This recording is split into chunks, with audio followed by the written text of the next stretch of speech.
Bismillahirrahmanirrahim. Assalamu alaikum, dear learners. This is your English language instructor, Dr. Noorul Huda. I hope you all are doing great and enjoying the blessings of Allah. And I'm pretty sure that by now you have already done your bridging activity. And this time your answer do not have to match mine, because you can write the name of any of your favorite novel in this bridging activity. But make sure that the spellings are correct. Now, what is the demand of the SLO? SLO wants us to read and evaluate non-fiction text for purpose, style, clarity, and organization. And you know what? Even the fiction text has to have some sort of style and clarity and organization in it. So we will be discussing the magical side of the building stories, which can be moral as well.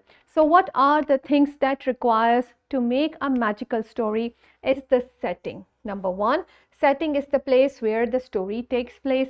Then the characters, it must have heroes and villains.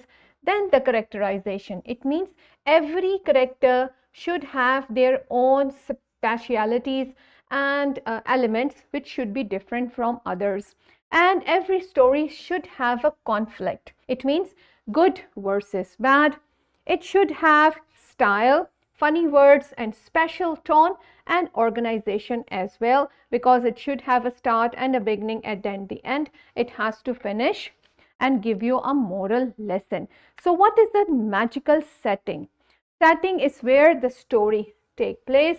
It should be magical, exciting, and imaginating.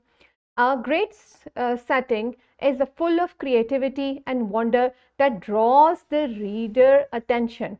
Whatever we are doing over here is to draw a reader attention. It means the reader should find it interesting. And examples are, our story happens in the Peppermint Peaks, where the mountains are made up of candy and the river flows with the sweet syrup. So all of these things are imaginative. None of this can exist in a real life. That's why we call it a magical setting. Then characters should be larger than life. It means they are not real. They are something out of this world. And meet Pip, the sugar fairy. She is kind and humble. We know fairies do not exist. And meet the Barnaby, the dragon. He is selfish and greedy. Remember, dragons do not exist in real life, and he has his own characteristics, which is selfish and greedy. And in this case, she is kind and humble. So what are these? These are the characteristics of a specific character. Now, what are the ingredients? Characterization make it massive. I've told you Pip is selfish and caring, and Barnaby is extremely greedy. So these are the qualities which we should describe. And the most important part is the conflict. There must be a twist in the story, a conflict in the story, which has to be handled by the author to create the attention of the reader.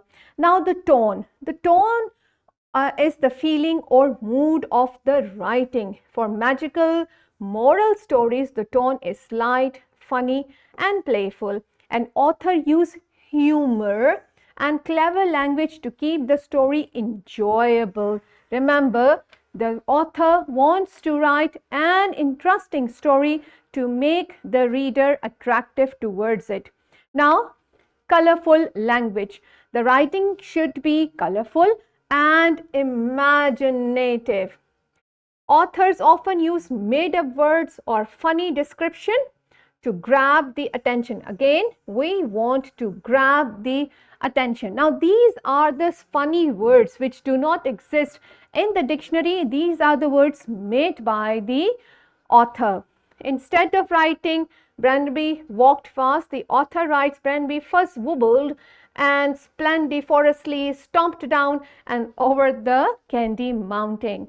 So, the text organization. Every story should have an interesting start, the middle part of the body, and the conclusion, and in between there should be some twists and conflicts between good and bad to make it interesting and grabbing. So this is where the story starts. In the beginning, you introduce the main character and the magical setting. You explain their life situation and what the story will be about. And the body is the middle part of the story. The characters face big challenges and each challenge reflects the character's actions or behavior, teaching them a lesson. More important part, a character should learn a lesson at the end of the story, and you should learn that good actions should be rewarded and bad behavior should have their own consequences. This should be the moral of the story. Now, by doing such things, we can give a complete moral of the story at the end, which is going to bring the story at the end. These are the very important part of making a story: settings, character, conflict, organization, style and characterization. Now it's your turn because you have all of the magic ingredients. Put all of the ingredients together and come up with your own story. Now, to check your understanding of the focus, we have designed this formative check. One is there in your book and the other one is there in your practice book. Do it in the class with the help of your teacher. Then go home, do your homework. See you again in the next WeLift. Till then, bye-bye. Allah Hafiz.